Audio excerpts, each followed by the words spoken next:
Welcome students. आज हम व्याकरण का पाठ पढ़ेंगे। उपसर्ग और प्रत्यय। सबसे पहले हम उपसर्ग का अध्ययन करेंगे। यहाँ कुछ वाक्य लिखे हैं, देखो बच्चों। पहला वाक्य है, रमन प्रतिदिन स्कूल जाता है। तुम बड़े नासमझ हो। दिनेश बेकसूर था, उसने हम पर अन्याय किया था। इन वाक्यों में प्रतिदिन, नासमझ, बेकसूर, अन्याय ये सभी रेखांकित शब्द है। इन रेखांकित शब्दों पर ध्यान दो। इन सभी शब्दों में दिन, समझ, कसूर, न्याय ये मूल शब्द है। इन शब्दों के पहले अनुक्रम से प्रति, ना, बे, ओ ये अक्षर या शब्द लगाए गए हैं।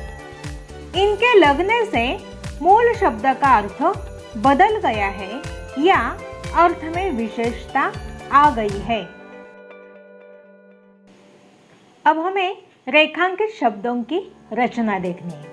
देखो, यहाँ कुछ उपसर्ग दिए हैं, उसके बाद मूल शब्द दिया गया है और इन दोनों से मिलकर नया शब्द बन जाता है। प्रति अधिक दिन बराबर प्रतिदिन। इन शब्द में दिन यह मूल शब्द है और उसे प्रति यह उपसर्ग लगाया गया है और इससे प्रतिदिन यह नया शब्द बन गया है।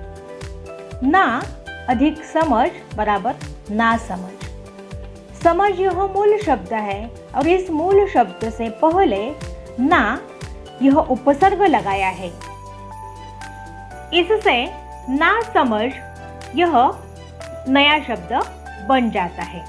उसी प्रकार कसूर यह मूल शब्द है, उसे बे यह उपसर्ग लगाया है और इससे बेकसूर यह नया शब्द बन जाता है। उसी प्रकार न्याय यह मूल शब्द है और इस मूल शब्द को ओ यह उपसर्ग लगाया है और इससे अन्याय यह नया शब्द बन गया है। और इन सभी शब्दों में प्रतिदिन, नासमझ, बेकसूर और अन्याय इन सभी शब्दों में प्रति, ना, बे और ओ ये उपसर्ग लगाए हैं और इन उपसर्गों से प्रतिदिन, नासमझ, बेकसूर और अन्याय ये नए शब्द बन गए हैं। अब उपसर्ग की परिभाषा देखो बच्चों। परिभाषा इस तरह है, जो शब्दांश मूल शब्द के पहले जुड़कर शब्द के अर्थ में परिवर्तन कर देते हैं उन्हें उपसर्ग कहा जाता है। उपसर्ग जो होता है, ये उपसर्ग मूल शब्द से पहले लग जाता है और इससे नया शब्द बन जाता है। अब हम कुछ उदाहरण देखेंगे। स्व अधिक देश, स्वदेश। सह अधिक योग, सहयोग। सत अधिक गुरु, सद्गुरु। प्रति अधिक कार, प्रतिकार। कु अधिक संगत, कुसंगत। कु अधिक पुत्र, कुपुत्र। अनु अधिक करण, अनुकरण। अप अधिक शब्द, अपशब्द। सु अधिक विचार, सुविचार। स अधिक जीव, सजीव। स अधिक कुशल, सकुशल। अप अधिक यश, अपयश। अति अधिक वृष्टि, अतिवृष्टि। अनु अधिक ज, अनुज। अभी हमने उपसर्ग का अध्ययन किया है। अब प्रत्यय का अध्ययन करेंगे। बच्चों, यह कुछ वाक्य लिखे हैं। पहला वाक्य है, बालक ने मित्रता निभाई। रमेश समझदार था, बुढ़ापा प्यारा नहीं होता, यह गुणी बालक है। यहाँ जो कुछ रेखांकित शब्द आए हैं, इन शब्दों पर ध्यान दो बच्चों। पहला शब्द है मित्रता, समझदार, बुढ़ापा, गुणी। और इन सभी शब्दों में मित्र, समझ, बूढ़ा, गुण ये मूल शब्द है और इन्हें ता, दार, पा, ई ये अक्षर या अक्षर समूह लगे हैं। इस तरह के अक्षर या अक्षर समूह को प्रत्यय कहते हैं। यहाँ रेखांकित शब्दों की रचना देखो बच्चों। पहला दिया है यहाँ मूल शब्द अधिक प्रत्यय बराबर नया शब्द। मित्र, समझ, बूढ़ा, गुण यह मूल शब्द है और इन्हें ता, दार, पा, ई यह प्रत्यय लगे हुए हैं और इनसे मित्रता, समझदार, बुढ़ापा, गुणी इस तरह के नए शब्द बने हैं। शब्द के अंत में लगने वाले अक्षर या अक्षर समूह को प्रत्यय कहते हैं। प्रत्यय लगने से मूल शब्द के अर्थ और भाव में परिवर्तन होता है। अब प्रत्यय की परिभाषा देखो बच्चों।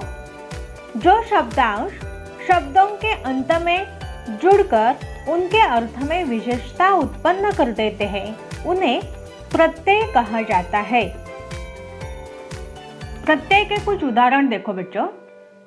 मानव अधिकता बराबर मानवता, भोला अधिक पन, भोलापन, दगा अधिक बाज, दगाबाज, ताजा अधिक की, ताजगी, धोखा अधिक बाज, धोखेबाज, रंग अधिक इन, रंगीन, धन अधिक वान, धनवान, शान अधिक दार, शानदार, पहाड़ अधिक ई, पहाड़ी, समाज अधिक एक, सामाजिक, भूल अधिक कड, भुलक्कड़, दर्शन अधिक ईय, दर्शनीय, गाड़ी अधिक वान, गाड़ीवान, टोपी अधिक वाला, टोपी वाला, दिल अधिक दार, दिलदार, दौलत अधिक मंद, दौलतमंद, अपना अधिक पन, अपनापन, सुंदर अधिकता, सुंदरता, वफा अधिकदार,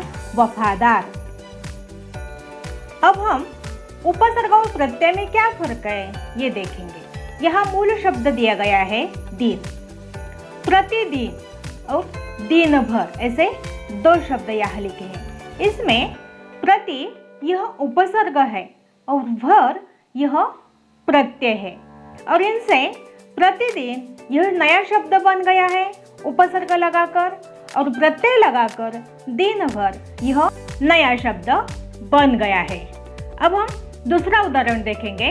डर यह मूल शब्द दिया गया है और इस डर इस मूल शब्द को नि यह उपसर्ग लगाकर निडर यह नया शब्द बन जाता है और डर इस मूल शब्द को पोक यह प्रत्यय लगाकर डरपोक यह नया शब्द बन गया है। इस तरह आज हमने उपसर्ग और प्रत्यय का अध्ययन किया है।